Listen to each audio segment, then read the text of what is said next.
Actualmente en nuestra iglesia, Iglesia Bíblica del Señor Jesucristo, nos encontramos en una serie de predicaciones expositivas en la carta de Pablo a los romanos y más particularmente en el capítulo 9 de la carta, donde Pablo trata ampliamente el tema de la elección incondicional. Y dado que este es un asunto que suele levantar muchas preguntas, los pastores de la iglesia hemos considerado apropiado traer una clase de escuela dominical para poner las doctrinas de la gracia y la controversia que hay alrededor de ella en su contexto histórico y al mismo tiempo tratar de responder algunas de las preguntas que se levantan alrededor de este tema. Pero antes vamos a orar y vamos a pedir al Señor que nuestro tiempo juntos en esta clase pueda ser de bendición para todos y de edificación para su iglesia. Oremos. Padre, nos presentamos delante de ti porque sabemos que necesitamos tu ayuda. Vamos a tratar un tema que suele ser controversial, que suele levantar preguntas, y nosotros queremos, Señor, poder traer luz más que confusión y al mismo tiempo que podamos entendernos aún aquellos que no tenemos exactamente los mismos pensamientos con respecto a este tema. Señor, danos tu palabra y sobre todas las cosas concédenos un mayor aprecio por nuestro Salvador y por la salvación que nosotros tenemos en Él, porque te lo pedimos en su nombre. Amén. Amén.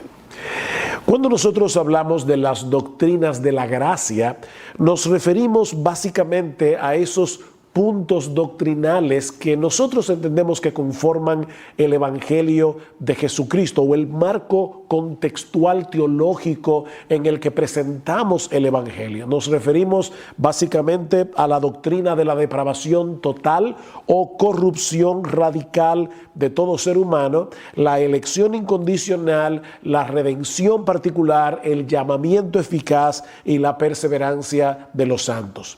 Debo decir de entrada, y el Señor lo sabe, que no es mi intención levantar controversias innecesarias dentro del pueblo de Dios y mucho menos ofender a creyentes que difieren de nosotros en algunos de estos puntos.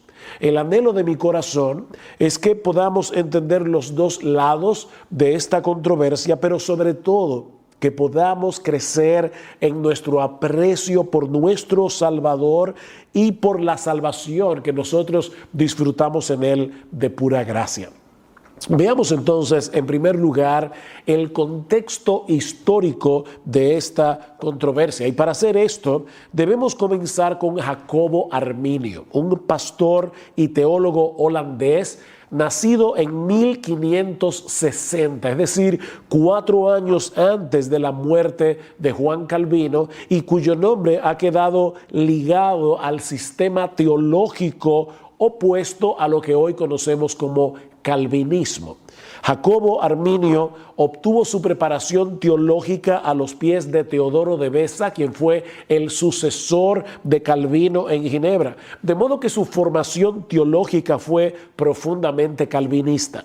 Sin embargo, poco tiempo después de su ordenación al ministerio, él comenzó a tener conflictos con la postura calvinista en lo tocante al papel que juega la gracia de Dios en la salvación de los pecadores.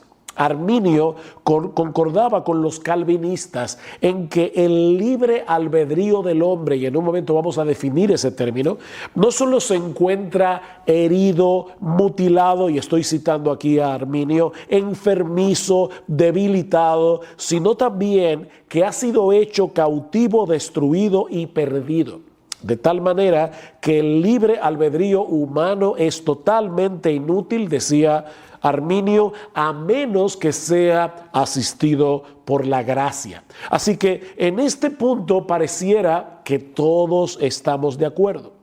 Sin embargo, aunque Arminio enseñaba que el pecador necesita la gracia de Dios para salvarse, al mismo tiempo afirmaba que la gracia por sí sola no asegura la salvación de nadie.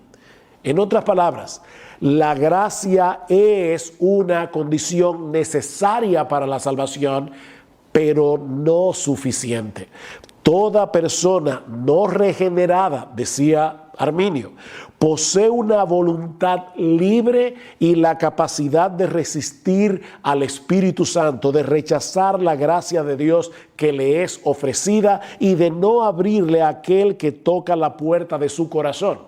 De modo que si el pecador no responde al llamado del Evangelio, la culpa es completamente suya. Y en esa última oración estamos todos de acuerdo. Si el pecador no responde al llamado del Evangelio, la culpa es completamente suya. Pero ¿qué si el pecador acepta el mensaje y viene a Cristo en arrepentimiento y fe? En ese caso, ¿de quién depende la respuesta del pecador a final de cuentas? Y esa parte es importante. A final de cuentas, ¿de quién depende que el pecador diga que sí al Evangelio? Bueno, Arminio responde que la salvación depende enteramente de la decisión humana y no de la soberanía de Dios. Dios nos concede a todos, dice él, suficiente gracia como para que vengamos a Cristo en arrepentimiento y fe. Y los que cooperan con esa gracia, aceptando a Cristo por la fe, son salvos. Y es a esos que Dios elige. Es por gracia, pero la decisión final está en nuestras manos. Ahora, si todos recibimos la misma gracia, ¿por qué tú dijiste que sí y tal vez tu vecino dijo que no? Si ustedes se dan cuenta, esto coloca al creyente en una posición de superioridad en algún sentido por encima de los incrédulos. Pero la Biblia más bien enseña que los creyentes no tenemos nada de qué jactarnos porque la salvación depende de la gracia de Dios, no de mi decisión. Y eso lo vemos, por ejemplo, en Efesios capítulo 2, los versículos 1 al 5. Pablo primero plantea cuál es la condición del hombre en su pecado. Dice en el versículo 1, y Él os dio vida a vosotros que estabais muertos en vuestros delitos y pecados, en los cuales anduvisteis en otro tiempo, según la corriente de este mundo, conforme al príncipe de la potestad del aire, el espíritu que ahora opera en los hijos de desobediencia, entre los cuales también todos nosotros en otro tiempo vivíamos en las pasiones de nuestra carne, satisfaciendo los deseos de la carne y de la mente, y éramos por naturaleza hijos de ira, lo mismo que los demás. ¿Ven la condición? Muertos en sus delitos y pecados. Pero Dios, que es rico en misericordia por causa del gran amor con que nos amó, y Pablo repite, aun cuando estábamos muertos en nuestros delitos, nos dio vida juntamente con Cristo. Y ahora Pablo añade, por gracia habéis sido salvados. O sea, lo que Pablo está diciendo es evidente que fue por gracia porque nosotros estábamos muertos. Es verdad que el pecador tiene que extender sus manos hacia Dios para recibir el don que se le ofrece en el Evangelio. Pero a diferencia de Arminio, nosotros creemos que la Biblia enseña que nadie podrá hacer eso a menos que Dios cambie primero la disposición de su corazón. De manera que estas dos posturas teológicas presentan la salvación de los pecadores desde dos perspectivas completamente distintas. Mientras Arminio enseñaba que Dios eligió a todos aquellos que Él sabe de antemano que van a creer en Cristo, nosotros creemos que los elegidos ejercen fe porque fueron predestinados por Dios desde antes de la fundación del mundo por el puro afecto de su voluntad. Luego de la muerte de Arminio, sus seguidores fueron acusados de herejía, por lo que presentaron a los estados de Holanda un memorial de protesta. Esta protesta puede ser resumida en los siguientes puntos. Aquí vienen lo que podríamos llamar los 5 puntos del arminianismo. Aquí está lo que ellos presentaron a los estados holandeses. Primero, Dios elige o reprueba sobre la base de la fe o la incredulidad que Él prevé. O sea, Dios sabe quiénes van a creer y a esos elige. 2, Cristo murió por todos los hombres y por cada hombre, aunque solo los creyentes son salvados. En palabras más sencillas, Cristo murió en la cruz para hacer posible que cualquiera se salve, pero no para asegurar la salvación de nadie. 3. El hombre está tan depravado que la gracia divina es necesaria para la fe o para cualquier otra buena obra. En eso estamos de acuerdo.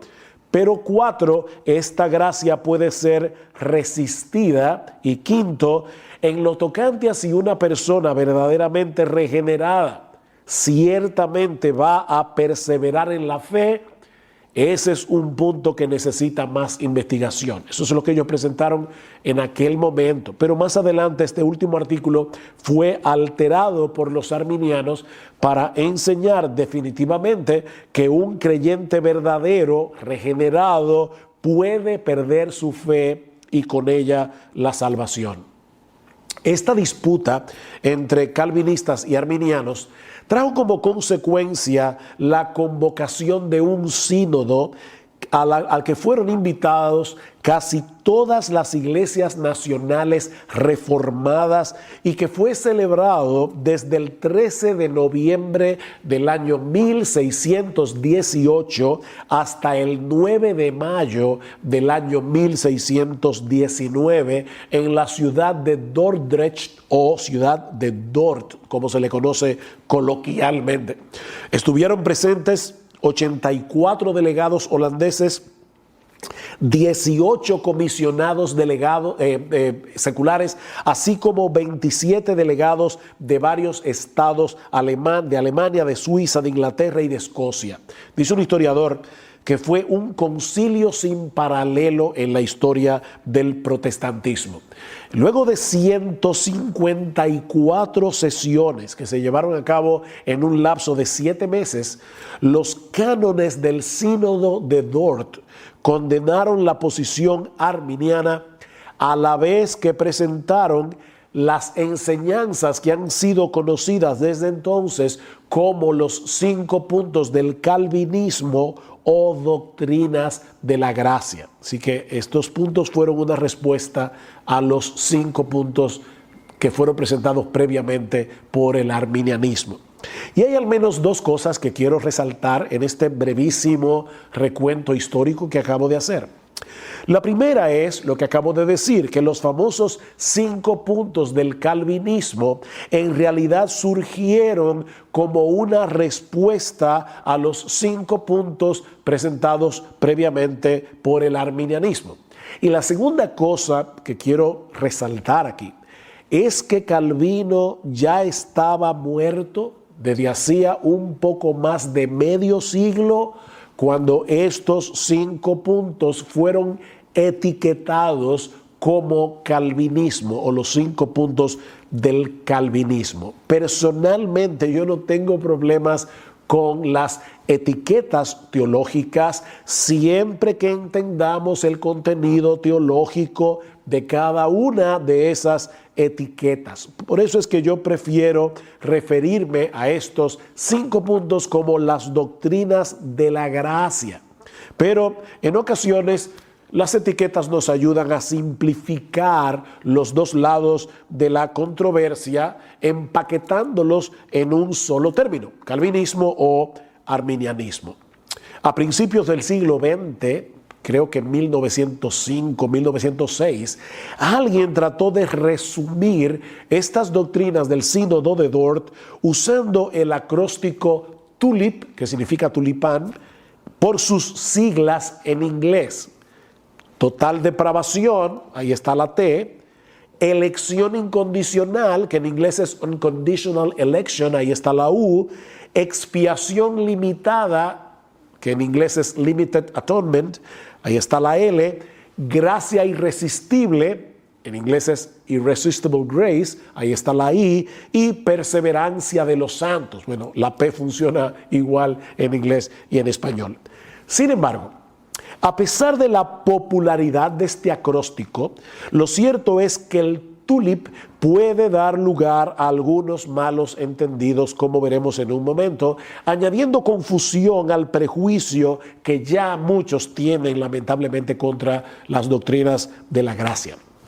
En el tiempo que me resta, yo quisiera corregir algunas nociones relacionadas con las doctrinas de la gracia, recordando lo que decíamos al principio, que esta clase es como un apéndice de nuestras exposiciones en el capítulo 9 de Romanos y en cierta manera en toda la carta a los Romanos, por lo que no podemos dar muchos argumentos bíblicos en cada uno de estos temas. Así que permítanme responder básicamente 4 preguntas.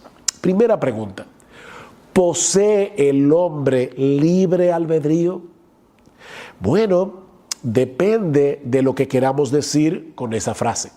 Si lo que quieres decir es que el hombre tiene la capacidad de escoger lo que quiere, es decir, cada vez que tomamos una decisión lo hacemos conforme a nuestros deseos, la respuesta es que sí, el hombre tiene libre albedrío. Nosotros no somos títeres de fuerzas externas que nos obligan a tomar las decisiones que tomamos y actuar de la manera como actuamos. Tenemos libre albedrío en el sentido de que somos capaces de escoger conforme a nuestros deseos. Y en un momento determinado puede haber deseos en conflictos y vamos a decidir conforme al deseo dominante. Puede ser que yo desee perder unas cuantas libras, pero al mismo tiempo deseo comerme un helado. Si el deseo por comerme el helado es más fuerte que el deseo de perder las libras, ya ustedes saben cuál es la decisión que yo voy a tomar. Pero en el siglo XVI, cuando surgió la Reforma Protestante, el término libre albedrío significaba o era usado usualmente con otro significado, porque el debate sobre el tema del libre albedrío giraba en torno a otra cosa. Lo que se estaba debatiendo en ese momento histórico entre la Iglesia Católica y los reformadores era el efecto de la caída sobre la voluntad del hombre. Y la pregunta era: ¿está nuestra voluntad esclavizada a Satanás y al pecado de tal manera que no podemos libremente escoger a Dios? ¿O poseemos todavía la capacidad de buscar lo bueno, de inclinarnos hacia Dios? Todos los reformadores del siglo XVI estaban de acuerdo en que el hombre es moralmente responsable de sus acciones y por lo tanto creían en el libre albedrío en ese sentido, pero al mismo tiempo afirmaban que los hombres nacen esclavizados a Satanás y al pecado y por lo tanto son incapaces de creer y arrepentirse a menos que Dios los libere de esa esclavitud. En otras palabras, el hombre siempre hace lo que quiere. Estamos claros en eso. El problema del pecador es que lo que él quiere siempre es pecar, hasta cuando hace lo bueno. Yo puedo tomar la decisión como inconverso de no serle infiel a mi esposa porque quiero cuidar mi reputación. Pero eso es una buena acción, pero motivado por una cosa pecaminosa. Yo no estoy buscando la gloria de Dios, yo estoy buscando mi propia gloria. Dice en Génesis que toda intención de los pensamientos del corazón del hombre se encamina siempre hacia el mal. Y Pablo dice en Romanos capítulo 8, versículo 7, que los designios de la carne son enemistad contra Dios, porque no se sujetan a la ley de Dios, ni tampoco pueden. ¿Creemos entonces en el libre albedrío? Depende. Si lo que están preguntando es si creemos que el hombre siempre actúa como un agente moral responsable conforme a sus deseos, la respuesta es sí, creemos en el libre albedrío, el hombre escoge lo que quiere. Pero si lo que estás preguntando es si después de la caída el hombre posee la capacidad de inclinar su voluntad hacia Dios y en contra del pecado, entonces la respuesta es no, no creemos que el hombre en su estado caído posee tal capacidad. Cristo dijo en Juan 5:40, ustedes no quieren venir a mí para que tengáis vida. Es a eso que nos referimos cuando hablamos de la depravación total del pecador. Aunque debo decir que este es uno de los puntos en los que el tulip se presta a confusión. Recuerden que no fue sino hasta principios del siglo XX cuando alguien publicó este acróstico en una revista para resumir los cánones del sínodo de Dort, y la T corresponde a total depravación. El problema con esta expresión es el mismo que hemos señalado respecto al libre albedrío, y es que transmite una idea distorsionada de lo que entendemos que la Biblia enseña sobre la condición humana caída. Cuando una persona escucha el día de hoy que el hombre no regenerado está totalmente depravado, naturalmente tiende a pensar que lo que estamos enseñando es que el hombre es incapaz, completamente incapaz, de hacer algo bueno en ningún sentido. Pero mis hermanos, eso no es lo que la Biblia enseña. A pesar de su estado caído, el hombre sigue portando la imagen de Dios, aunque en una forma distorsionada. Por ejemplo, en Génesis capítulo 9, versículo 6, Dios dice: el que derramare sangre de hombre, por el hombre su sangre será derramada, porque a imagen de Dios es hecho el hombre. Y eso se escribió después de la caída.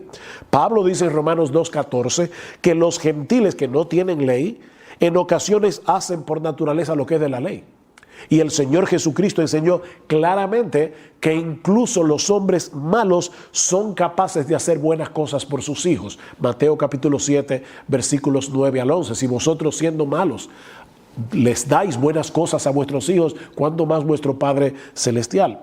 Lo que la Biblia enseña con respecto a este tema es que a partir de la caída, todas las facultades del hombre quedaron tan dañadas que no podemos acercarnos a Dios en nuestras propias fuerzas, ni hacer absolutamente nada que sea bueno en un sentido absoluto. ¿Y a qué yo me refiero? Bueno, para que una obra sea realmente buena en un sentido absoluto, debe ser hecha primariamente para la gloria de Dios y en dependencia de Dios, y nadie puede hacer eso en su estado natural no regenerado. Es en ese sentido que Pablo afirma en Romanos capítulo 3 que no hay justo ni aún uno, no hay quien entienda, no hay quien busque a Dios, todos se desviaron, a una se hicieron inútiles, no hay quien haga lo bueno, no hay ni siquiera uno. Pero hay personas inconversas que cumplen sus promesas, que se ocupan de sus hijos, que mantienen sus votos matrimoniales, por lo menos externamente. Ahora, como el hombre incrédulo no hace ninguna de esas cosas para la gloria de Dios y en dependencia del Espíritu Santo, no son buenas obras en un sentido absoluto, pero sí son buenas en un sentido relativo. Porque, mis hermanos, es mejor cumplir las promesas que no hacerlo, es mejor cuidar de los hijos que descuidarlos, es mejor mantener el voto matrimonial. Es por eso que algunos teólogos han tratado de transmitir la enseñanza bíblica con respecto a este punto usando una terminología distinta. Por ejemplo, el teólogo Roger Nicol prefiere el término depravación radical y penetrante, mientras que R.C. Sproul lo resume todo en corrupción radical. La palabra radical viene del latín radix, que significa raíz. Cuando hablamos de una corrupción radical, lo que estamos diciendo es que el pecado ha dañado al hombre en la misma raíz de su personalidad. Segunda pregunta. Si la gracia de Dios es irresistible, ¿podemos decir entonces que somos salvos en contra de nuestra voluntad? Por supuesto que no. Recuerden que el problema del pecador es que él ama su pecado y aborrece a Dios. Pero en vez de arrastrarnos en contra de nuestra voluntad, lo que hace Dios en la regeneración es hacernos libres de la esclavitud del pecado para que podamos libremente responder al llamado del Evangelio. Déjenme ponerlo de esta manera. Y es una ilustración que he usado muchas veces hablando de este tema. Si yo pongo a una paloma y a un buitre a escoger libremente entre un pedazo de carroña y algunas semillas, en alpiste, semillas de girasol, el buitre va a elegir libremente la carroña porque esa es su naturaleza. La paloma libremente va a escoger el alpiste o las semillas de girasol. Si yo quiero que el buitre escoja la semilla de girasol, yo voy a tener que palomizar su naturaleza, voy a tener que cambiar su naturaleza, y eso es lo que Dios hace en la regeneración. Cristo dice, Juan 8, de cierto os digo, que todo aquel que hace pecado, esclavo es del pecado. Así que si el Hijo os libertare, seréis verdaderamente libres. Cada uno de nosotros vino libremente a Cristo cuando nos arrepentimos y creímos. A mí nadie me arrastró a creer en el Señor. Aunque fuimos llamados a salvación con un llamado irresistible, Dios no tuvo que forzarnos para hacerlo. Simplemente nos proveyó de una nueva naturaleza que libremente deseara inclinarse hacia Él y en contra del pecado. ¿Qué fue lo que Él prometió en el Antiguo Testamento? Escuchen Ezequiel 36, 26 y 27. Os daré corazón nuevo y pondré espíritu nuevo dentro de vosotros y quitaré de vuestra carne el corazón de piedra y os daré un corazón de carne y pondré dentro de vosotros mi espíritu y haré que andéis en mis estatutos y guardéis mis preceptos y lo pongáis por obra. ¿Es esto forzado? No, porque Él va a darnos un nuevo corazón. Nos dio un nuevo corazón. Como bien señala Greg Foster, es verdad que según el punto de vista calvinista, el Espíritu Santo no pide nuestro permiso antes de obrar en nosotros ese cambio de corazón. Pero ese cambio que Él opera nos hace más libres, no menos. ¿Ven? Nos hace más libres. De hecho, cuando el pecador se convierte y se arrepiente, es la primera vez que actúa en libertad, real libertad. Si el Hijo os libertare, seréis verdaderamente libres. Tercera pregunta. Si es Dios el que elige desde antes de la fundación del mundo, ¿quiere decir esto que los elegidos se salvarán como quiera, aunque no crean en Cristo ni se arrepientan? En estos días alguien envió una nota al chat, algo de la iglesia, y decía esto: ustedes dicen que el hombre no necesita creer y arrepentirse. Por supuesto que no estamos diciendo eso.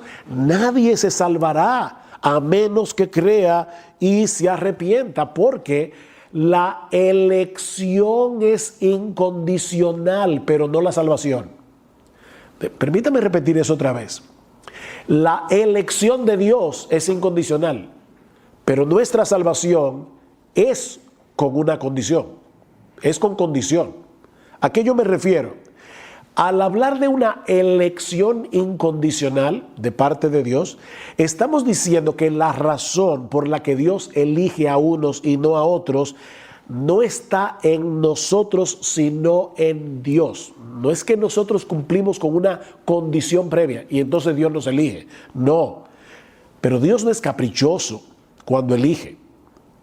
Dios elige por una razón, pero esa razón está en Él, no en nosotros. Por eso es que Pablo insiste en Efesios 1, que fuimos elegidos según el puro afecto de su voluntad, puro afecto de su voluntad. Recuerden lo que vimos recientemente cuando estudiamos Romanos capítulo 9, versículo 11, hablando de Jacob y Esaú. Dice: aún los mellizos no habían nacido y no habían hecho nada, ni bueno ni malo, para que el propósito de Dios conforme a su elección permaneciera, no por las obras, sino por el que llama. Se le dijo a Rebeca: el mayor servirá al menor. ¿Ven? La elección de Dios no estaba condicionada a lo que él vio previamente que iba a ser Jacob, como si él fuera mejor que Saúl. No habían nacido, ni habían hecho nada bueno ni malo cuando Dios eligió a Jacob. Así que la elección es incondicional, Pero mis hermanos, hay una condición necesaria para salvarse: creer y arrepentirse. ¿Qué dice el Señor Jesucristo en Lucas capítulo 13, los versículos 1 al 5? 2 veces repite: si no os arrepentís, todos pereceréis igualmente. Señores, ¿qué debo hacer para ser salvo? Cree en el Señor Jesucristo y serás salvo, le dijo Pablo al carcelero de Filipo. Pero el Espíritu tiene que obrar en nosotros para que podamos responder al llamado de Dios. Él nos da una nueva naturaleza en la regeneración para que voluntariamente, libremente, vengamos a Cristo en arrepentimiento y fe. Somos nosotros los que creemos y los que nos arrepentimos. Nadie puede hacer eso por nosotros. Pero eso solo puede ser posible cuando el Espíritu Santo nos regenera de pura gracia. Déjenme citar algunos textos rápidamente. Hechos 11:18, cuando Pedro da el reporte de lo que pasó en la casa de Cornelio. Escuchen cómo reaccionaron estos judíos creyentes que escucharon el reporte. De manera que también a los gentiles ha dado Dios arrepentimiento para vida. Ven, es un don que Dios da en la regeneración. Hablando de Apolos en Hechos 18:27. Dice: y queriendo él pasar a Acaya, los hermanos le animaron y escribieron a los discípulos que le recibiesen. Y llegado él allá, fue de gran provecho a los que por la gracia habían creído. Filipenses 1:29, porque a vosotros os es concedido, y la palabra griega allí es: se os ha dado de gracia a causa de Cristo. No solo que creáis en Él, sino también que padezcáis por Él. Eso es algo que Dios nos ha dado de gracia. El problema del arminianismo es que presupone que si Dios pone una condición para salvarse, arrepentirse y creer, el hombre debe ser capaz de cumplir esa condición. De lo contrario, Dios estaría actuando como el padre que le pide a su niño de 5 años que salte una verja de 1 metro, o de lo contrario lo va a disciplinar, lo va a castigar físicamente. Pero hay un problema con esa analogía. La impotencia del hombre es espiritual, es moral, es distinta a la del niño que no puede saltar la verja de 1 metro. Es una impotencia culpable. ¿En qué sentido? En que la razón por la que el pecador no viene a Cristo en arrepentimiento y fe es porque él odia a Dios. Es porque él quiere gloria para sí, no gloria para Dios. Es una impotencia culpable. Ese fue el centro de la discusión entre Erasmo y Lutero. Erasmo, teólogo católico, escribió un libro hablando acerca del libre albedrío, defendiendo la noción de que el hombre podía inclinarse hacia Dios si lo quería, en el año 1524. Y Lutero escribió otro libro en respuesta al de Erasmo en 1525, un año más tarde. Erasmo, en su libro, no niega que la caída haya debilitado los poderes naturales del hombre, pero aún así le atribuye cierta capacidad para conocer a Dios y volverse a Él, ayudado, claro está, por la gracia de Dios. Así entiende Erasmo el libre albedrío, la capacidad que el hombre tiene con la ayuda de la gracia de volverse hacia Dios. Uno de los argumentos de Erasmo a favor del libre albedrío son los mandamientos de Dios. Él dice: si no poseemos libre albedrío, ¿qué sentido tienen los mandamientos que encontramos en las Escrituras? Si Dios me pide que yo crea y me arrepienta, yo debo tener la capacidad de arrepentirme y creer. Lutero muy sabiamente le responde: ciertamente es posible inferir que si Dios ordena al hombre hacer algo que no puede hacer, entonces Dios se está burlando de él. Pero esa inferencia no es necesaria. O sea, tú estás infiriendo eso, Erasmo, pero estás llegando a conclusiones equivocadas. Eso es lo que le está diciendo Lutero. Y para probarlo, escuchen lo que sigue diciendo Lutero. Pablo nos enseña en el Nuevo Testamento que la ley tiene el papel de un ayo para llevarnos a Cristo. Gálatas 3, 24 y 25. Dios manda al hombre guardar toda la ley perfectamente. ¿No es así? Gálatas capítulo 3, versículo 10. Santiago capítulo 2, versículo 10. Si seguimos la lógica de Erasmo, tendríamos que llegar a la conclusión de que el hombre es capaz de ser perfectamente santo. O sea, si Dios dice en su palabra, guarda toda mi ley, ¿significa eso que yo puedo guardar toda mi ley? ¿O quiere Dios más bien hacerme ver mi impotencia para que yo vaya a Cristo buscando lo que solo Cristo puede darme? Lo que hace Dios en nosotros es transformar nuestra naturaleza para que podamos responder a su llamado en arrepentimiento y fe. Y el Antiguo Testamento nos provee una muy buena ilustración de cómo Dios opera en nosotros el querer como el hacer por su buena voluntad, como dice Pablo en Filipenses capítulo 2.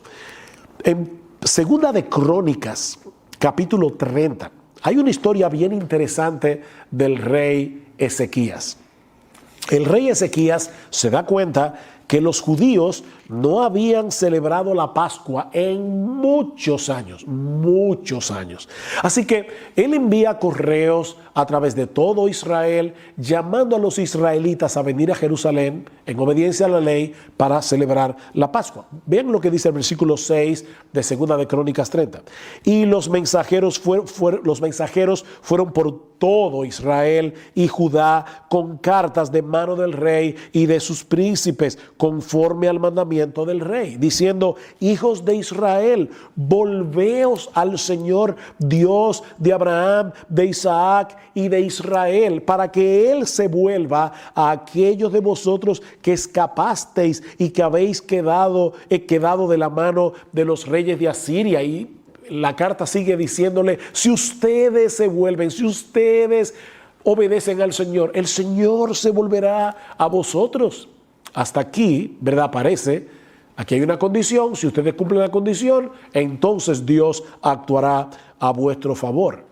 Pero sigamos leyendo la historia. Versículo 10.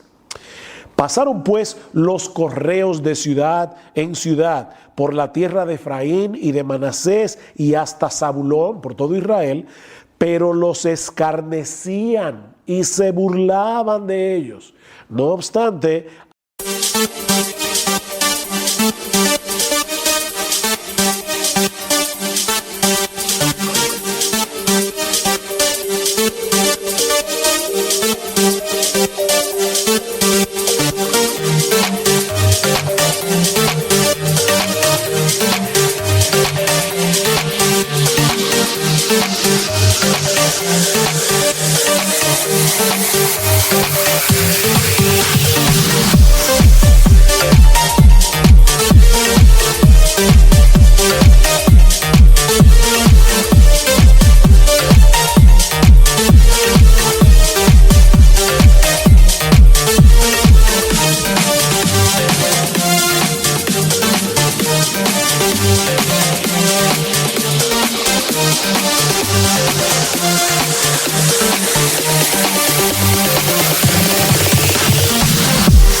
algunos hombres de Aser, de Manasés y de Zabulón se humillaron y vinieron a Jerusalén.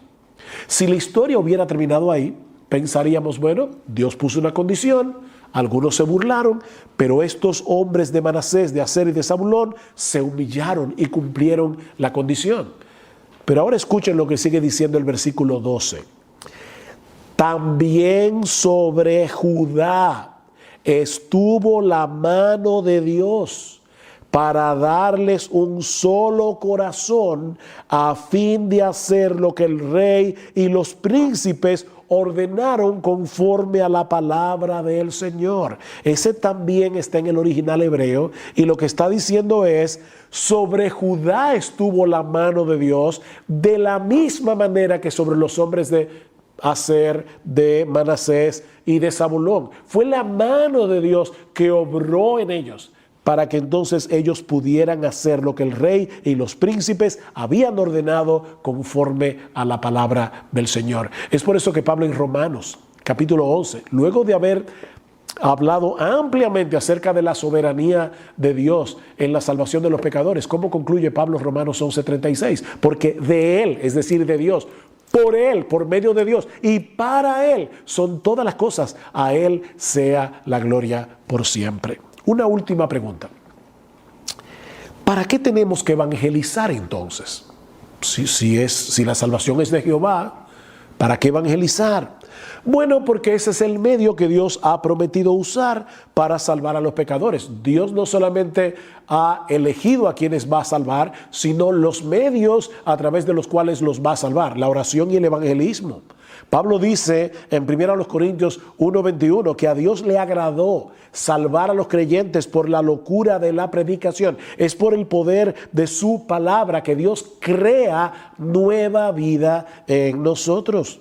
Santiago 1:18, Él de su voluntad, ven, de su voluntad nos hizo nacer por la palabra de verdad, para que seamos primicias de sus criaturas. Somos una nueva criatura en Cristo porque por medio de su palabra Él nos ha hecho nacer de nuevo. Primera de Pedro 1:22, habiendo purificado vuestras almas por la obediencia a la verdad mediante el Espíritu, para el amor fraternal no fingido, amaos unos a otros entrañablemente de corazón puro. Y ahora escuchen, siendo renacidos o habiendo nacido de nuevo, no de simiente corruptible, sino de incorruptible por la palabra de Dios que vive y permanece para siempre. Y esta es la palabra que por el evangelio os ha sido anunciada. Ven, a través de la predicación de la palabra, el Espíritu viene y crea nueva vida en los pecadores que han sido elegidos. De ahí lo que Pablo dice en 2 Timoteo capítulo 2, versículo 10. Por tanto, todo lo soporto por amor a los escogidos, para que ellos también obtengan la salvación que es en Cristo Jesús con gloria eterna. Todo lo soporto. Es como si Pablo estuviera diciendo, tú me estás preguntando que si el evangelismo es necesario, mira mis espaldas, todos los azotes que yo he recibido, todos los problemas que yo he tenido para llevar el evangelio a través del mundo greco-romano. Y la razón por la que yo hago eso es porque nadie se va a salvar sin el evangelio, que es poder de Dios para salvación. Bien, mis hermanos, yo espero que esta clase haya sido de ayuda para entender la naturaleza de esta controversia y aclarar cualquier confusión. Me imagino que tiene que haber otras preguntas, pero en una clase tan breve no se puede responder todo. Pero si algunos de lo que me está escuchando no es creyente, voy a decirte una vez más lo mismo que dije recientemente en uno de mis sermones en Romanos. No te escondas detrás de la doctrina de la elección para justificar tu incredulidad. La razón por la que tú no vienes a Cristo es porque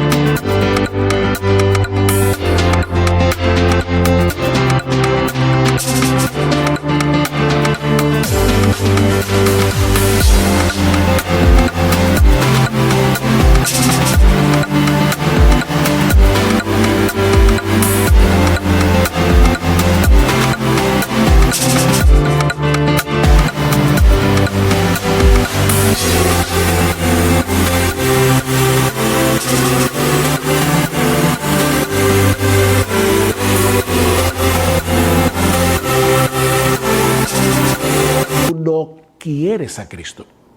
Pero Él es un poderoso Salvador que puede darte perdón y vida eterna si vienes a Él en arrepentimiento y fe. Recuerda que tu impotencia es moral, porque alguien puede decir, pero pastor, usted mismo dijo que yo no puedo. Si tú no puedes porque tú no quieres, pero Él puede obrar en ti el querer como el hacer por su buena voluntad. ¿Recuerdas al paralítico de Betesda si has leído la Biblia? Es un paralítico de nacimiento.